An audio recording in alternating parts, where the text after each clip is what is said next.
Práve sme objavili takú zaujímavú vec, enduro na enduro motorke, ale nie v lese, ale cez pohoria. Toto je podľa mňa dosť unikátne, že ty predstav si, že vylezieš niekde vo Vysokých Tatrách na kopec, si vo výške 2000 metrov a ideš proste enduro na motorke, že čo samozrejme je tam národný park 5. stupňa, že proste není šanca. A tuto v Bosne normálne sú tu takéto cestičky, skalnaté barziaké, ono to vyzerá akože dosť v pohode, len pozri sa tuto vzadu, takýto kopec. Normálne proste vieš ísť cez pohorie krížom enduro. Čo, to som ešte ani som nevedel, že také niečo sa dá. A vždy, keď vidíš takýto veľký kopec, tak nemáš pocit, že sa dá cez neho ísť cez hrebeň, vieš.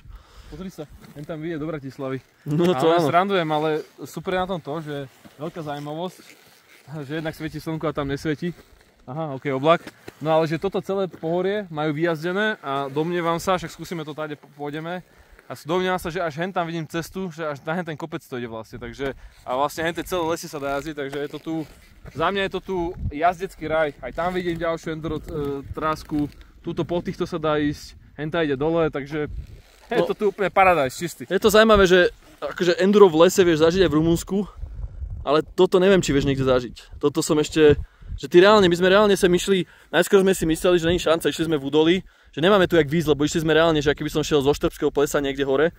Nakoniec sme to nejak vyšli a potom, že koniec, že ideme domov a potom Martin, že tu je nejaká cesta hore a ideme proste hore a vyjdeme tu hore na nejaké pohoria a pred nami bola nejaká skupina nejakých endurákov, ktorí išli ešte ďalej na tie pohoria. A my sme tam išli, len ja mám strach z výšok trošku a ty keď máš takýto úzky singlač tam potom, z jednej strany útes dole a z druhej, tak akože není ti všetko jedno. Toto bol taký úsek, takže sme to otočili, ale je to akože veľmi zaujímavé. No nič.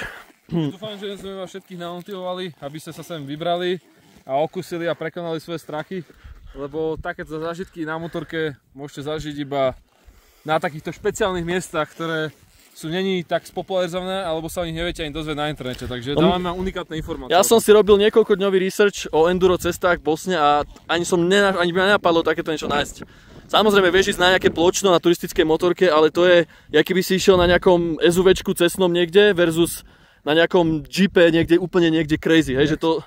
Jak sa hovorí, veľa vecí komerčných je horších ako tých takýchto nekomerčných. Vtedy oproti tomu to čistá komerčná vec, toto je akože... Toto je čisto také, že to nikde nenájdete, len tak, že fakt musíte ísť buď s guidom, si ho zaplatiť a musíte ho poprosiť, aby vás sem dostal, väčšinou sa chodí na tú druhú stranu, alebo sa sem proste dostanete náhodne jak my. Jo, no poďme teda ďalej, musíme ísť opatrne, lebo nechce sa mi tu niekde skotúľať 2000 metrov dole. Čaute.